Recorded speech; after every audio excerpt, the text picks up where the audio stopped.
Caspian, where you going? Real talk. You ever felt like the smartest one in the room? Yeah, every day. That's kind of what we're talking about today. They say there's a fine line between confidence and arrogance, and sometimes I've crossed it. Not so much anymore, thanks to living the principles of our program. That line is what I want to sit with today, because I've got a story that put it in a sharper focus for me than my notes ever could. This comes from a book called Ego is the Enemy. Enemy? No, Eagle is the, not Eagle. Come on, Chris. What, do you got to reshoot this? Never.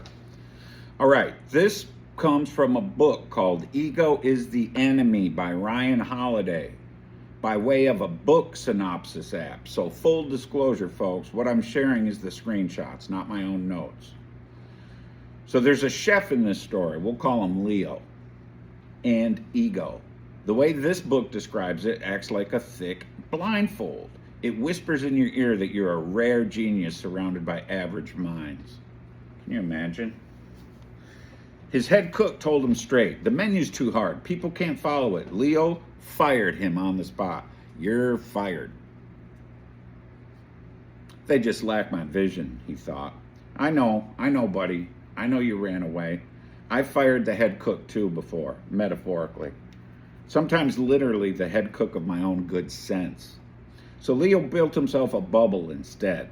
A tight circle of loyal fans who cheered his wildest ideas, while the bank account quietly bled dry underneath him. Sound familiar?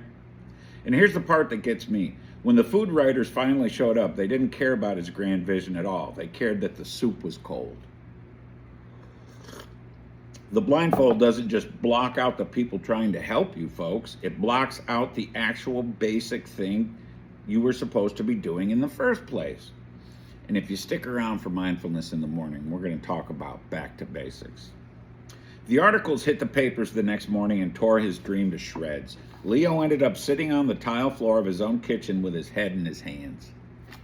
The fame he'd been chasing had tricked him into skipping the basic steps of a good meal. That's the moment I know something.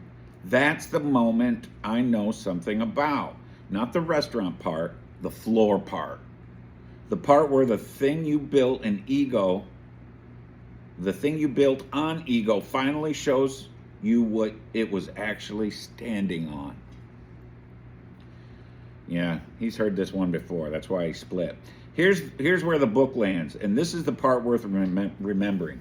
Success often builds a wall around your mind. Early wins convince you your gut is always right, and the wall shuts out the voices of the people actually trying to help you. But Leo pulled the blindfold off. He picked up the phone, called the old cook he'd fired, gave him a real apology, asked him for advice, and he went back, no bubble, no grand vision, to chopping white onions. That's it. That's the whole turn. Not a bigger idea, just going back to the basic steps.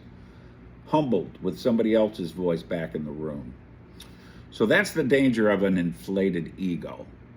That's the phrase I wrote down before I even found Leo's story. There's a fine line between confidence and arrogance, and sometimes I cross it. Not so much anymore, thanks to living the principles of our program. I think Leo would have written the same line if he'd caught it in time.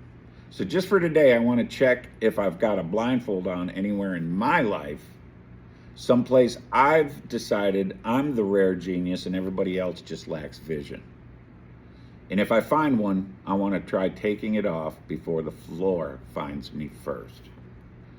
Thanks for sitting at the table with us, with me, Caspian.